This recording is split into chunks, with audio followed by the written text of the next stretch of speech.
আওয়ামী লীগ সরকারের আমলে third terminal নির্মাণে কমপক্ষে ৪,৫০০ কোটি টাকার দুর্নীতির হিসেব মিলেছে। থার্ড টার্মিনালের টেকসই কার্যকারিতা নিয়েও সন্দেহ দেখা দিয়েছে। প্রকল্প পরিচালক সহ এর সাথে জড়িতদের বিরুদ্ধেও ভয়াবহ দুর্নীতির অভিযোগ উঠেছে। অন্তর্বর্তী সরকারের করা নতুন এই তদন্তে জানা গেছে, এই প্রকল্পে ঘুষ ছাড়া কোনো ফাইল স্বাক্ষর করেননি প্রকল্প পরিচালক। তাকে ঘুষ দিতে হয় ডলারে এবং দেশের বাইরে। এসব নিয়ে জাপানি ঠিকাদারের সাথে প্রকল্প পরিচালকের দূরত্ব তৈরি হয়েছে। এসব কারণেই দীর্ঘদিন কাজও বন্ধ ছিল আন্তর্জাতিক এই টার্মিনাল নির্মাণের। বিষয়গুলো এখন আস্তে আস্তে বেরিয়ে আসছে।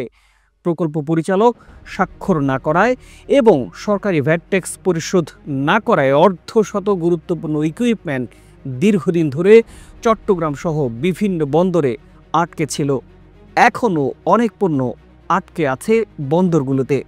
কাস্টমস থেকে বারবার এসব পণ্যের ওটিপি পাঠানো হলেও প্রকল্প পরিচালক সাড়া না দেয়ায় পণ্যগুলো ছাড় করানো যায়নি, যার কারণে কোটি কোটি টাকার ক্ষয়ক্ষতি ও জরিমানা দিতে হয়েছে।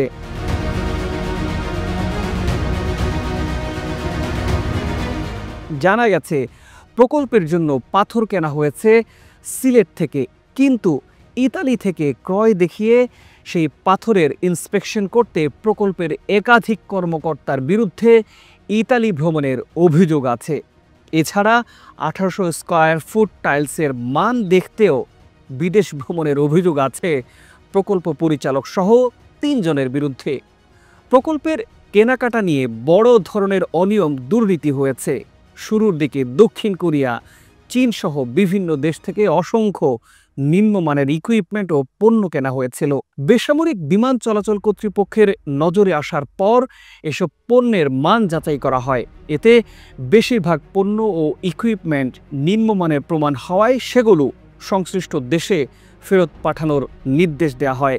এই বিষয়ে খোদ তৎকালীন বিবেচক chairman air vice marshal Mofidur Rahman সেই সময় দৈনিক যুগান্তরকে বলেছিলেন, থার্ড টার্মিনালের প্রতিটি পণ্যের মান ও গ্রেড স্পষ্ট করে দেওয়া হয়েছিল, কিন্তু দক্ষিণ কোরিয়া থেকে সুইচ, বাল্ব সহ বেশ কিছু মানহীন বৈদ্যুতিক পণ্য আনা হয়েছিল। এগুলো যাচাই বাছাই করার পর দেখা গেছে সব নিম্নমানের। এই কারণে সব ফেরত পাঠানোর নির্দেশ দিয়েছিলেন তিনি।